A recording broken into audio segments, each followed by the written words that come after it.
매일 성경 묵상, 오늘 본문 말씀은 느헤미야 13장 1절부터 14절까지 말씀입니다. 오늘 본문은 느헤미야서의 마지막 장인데 본 장이 다루는 내용은 느헤미야의 개혁입니다. 느헤미야의 마지막 장이 이스라엘 백성들의 성벽 봉헌식 이후에 모든 것이 잘 되는 것으로 끝나면 좋겠지만 본 장은 느헤미야가 공동체 안에 생겨진 문제들을 다시 개혁하는 내용들을 다루고 있습니다. 이 땅의 모든 공동체의 개혁은 계속되어야 합니다. 그 이유는 인간이 죄성을 가지고 있기 때문입니다. 느헤미야의 첫 번째 개혁은 말씀으로 성전을 거룩하게 한 것입니다. 1절과 8절 9절 말씀입니다. 그날 모세의 책을 낭독하여 백성에게 들렸는데 그 책에 기록하기를 암몬 사람과 모압 사람은 영원히 하나님의 총회에 들어오지 못하리니 내가 심히 근심하여 도비아의 세관을 그 방 밖으로 다 내어 던지고 명령하여 그 방을 정결하게 하고 하나님의 전에 그릇과 소재물과 유향을 다시 그리로 들여 놓았느니라. 느헤미야가 공동체의 개혁을 위해서 첫 번째로 한 일은 암몬 사람 도비아를 성전에서 내쫓은 것이었습니다. 이것은 신명기 23장의 모세의 율법을 근거로 행해졌는데 모세의 율법에 의하면 암몬 사람과 모압 사람은 하나님의 총회에 들어올 수 없었습니다. 왜냐하면 이스라엘 백성들이 출애굽할 때에 그들은 이스라엘 백성들에게 먹을 것과 마실 것을 제공해 주지 않았으며 또한 발람이라는 사람을 고용해서 이스라엘을 저주했기 때문입니다. 그런데 놀랍게도 이스라엘의 대적이었던 암몬 사람 도비아가 성전의 방 하나를 차지하고 살고 있었습니다. 이 방은 성전 제물과 성전 기물을 보관하는 거룩한 공간이었습니다. 그런데 대제사장 엘리야삽이 그 방을 도비아에게 내어준 것입니다. 그것은 분명히 모세의 율법에 대한 불순종이었으며 성전의 거룩함을 훼손하는 일이었습니다. 그런데 이 일은 느헤미야가 페르시아 왕 아닥사스다에게 유다 총독으로서 업무 보고를 하러 간 사이에 벌어지게 되었습니다. 오늘 본문을 통해서 저는 영적 리더의 부재에 대해서 묵상해 보았습니다. 영적 리더의 부재는 영적 질서를 무너뜨리고 그것은 공동체 안에 영적 타락을 가져올 수도 있음을 보게 됩니다. 그러나 이것은 느헤미야라는 한 사람의 중요성을 의미하는 것이 아닙니다. 하나님의 공동체는 느헤미야처럼 말씀으로 중심을 잡아줄 수 있는 영적인 리더가 필요하다는 것을 의미하기 때문입니다. 엘리야십은 느헤미야의 부재 시에 말씀으로 성전을 통치하고 다스려야 했습니다. 그는 대제사장이었음에도 불구하고 모세의 율법대로 성전을 섬기지 않고 자신의 뜻을 따라 타협하였습니다. 결국 문제는 느헤미야의 부재가 아니라 말씀의 부재가 문제의 근원이었던 것입니다. 오늘 우리의 삶도 마찬가지입니다. 공동체 안에서 혹은 우리의 개인의 삶에서 말씀이 희미해지면 하나님의 뜻을 거스르고 하나님의 백성들을 대적하는 도비아가 우리의 삶에 자리 잡을 수 있습니다. 그러므로 주님의 교회는 날마다 말씀 위에 세워져가는 공동체가 되어야 합니다. 느헤미야가 했던 두 번째 개혁은 레위인들의 삶을 회복시켜준 것입니다. 10절 말씀입니다. 내가 또 알아본즉 레위 사람들이 받을 몫을 주지 아니하였으므로 그 직무를 행하는 레위 사람들과 노래하는 자들이 각각 자기 밭으로 도망하였기로. 느헤미야의 부재 시에 또 한 가지 문제가 생겼는데 그것은 성전에서 봉사하는 레위인들에게 지급되어야 할 몫이 제대로 공급되지 않았던 것입니다. 그 결과 레위인들은 생계를 위해 각자 자기 밭으로 돌아갈 수밖에 없었습니다. 이것은 곧 성전에서의 봉사와 예배와 찬양과 문지기들의 역할이 모두 흔들렸다는 것을 의미합니다. 느헤미야는 이 사실을 알고 당시 민장이라고 하는 행정 지도자들을 불러 그들을 책망하고 레위인들의 몫을 회복시켜서 성전의 제사가 다시 원활하게 돌아가도록 했습니다. 오늘날 목회자는 제사장 제도 아래에 있는 직분은 아니지만 주님의 교회를 세우고 돌본다는 점에서 레위인의 역할을 이어받은 사람들입니다. 그러므로 교회 공동체는 풀타임 사역자가 최소한의 생계를 유지하며 사명을 감당할 수 있도록 책임감을 가지고 지원할 수 있어야 합니다. 그러나 부름받은 소명자는 생계를 위해서 사역을 하는 것이 아니라 하나님의 부르심을 따라 자신의 소명을 감당하는 사람이기에 어려운 시간 속에서도 자신의 자리를 말씀 가운데 잘 지킬 수 있어야 합니다. 왜냐하면 교회의 머리이신 예수 그리스도는 느헤미야보다 더 크신 분이시며 창조주 하나님께서는 공중에 나는 새와 들의 백합화도 먹이시고 입히시는 분이시기 때문입니다. 주님은 부르신 종들을 결코 굶기지 아니하시고 모든 필요를 채워주십니다. 오늘 본문을 통해서 우리는 교회 공동체 개혁의 한 가지 원리를, 분명한 원리를 묵상하게 됩니다. 그것은 문제가 생길 때 항상 말씀으로 돌아가야 한다는 것입니다. 왜냐하면 말씀에서 멀어질 때 질서가 무너지고 질서가 무너지면 공동체가 흔들리기 때문입니다. 우리가 말씀으로 돌아갈 때 하나님은 다시 회복의 길을 여시며 말씀을 통해서 공동체 안에 생명력이 다시 흐르게 하실 줄 믿습니다. 오늘도 이 말씀을 기억하시며 우리 모두가 하나님의 말씀 위에 굳게 서는 믿음 위에 선 교회 공동체가 되시기를 축복합니다. 기도하겠습니다. 하나님 아버지 은혜를 감사합니다. 오늘 느헤미야의 개혁을 통해서 이 땅의 모든 공동체는 끊임없이 개혁되어야 한다는 것을 보게 하시니 감사합니다. 하나님 아버지, 우리가 죄성을 가진 존재라는 것을 잊지 않게 하시고 늘 말씀으로 우리 자신을 돌아보며 하나님께서 기뻐하시는 일들을 선택하게 하시고 말씀이 가라 하면 가고 멈추라 하면 멈출 수 있는 믿음을 허락하여 주시옵소서. 또한 주께서 부르신 주님의 종들을 기억하여 주셔서 주님의 몸된 교회를 섬기는데 필요한 최소한의 것들을 공급해 주시고 오늘도 주님의 사명들을 끝까지 감당함에 부족함이 없도록 은혜를 베풀어 주시옵소서.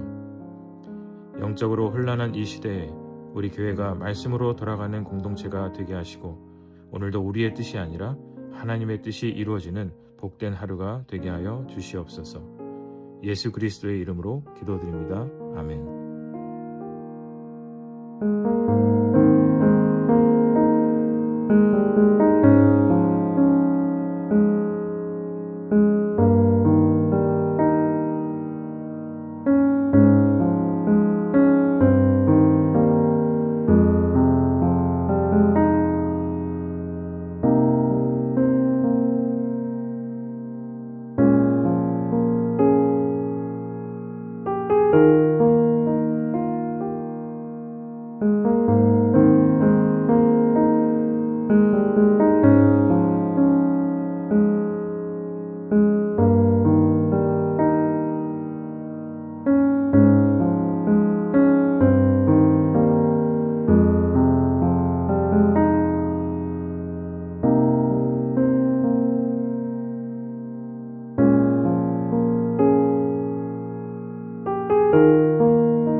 you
감사합니다.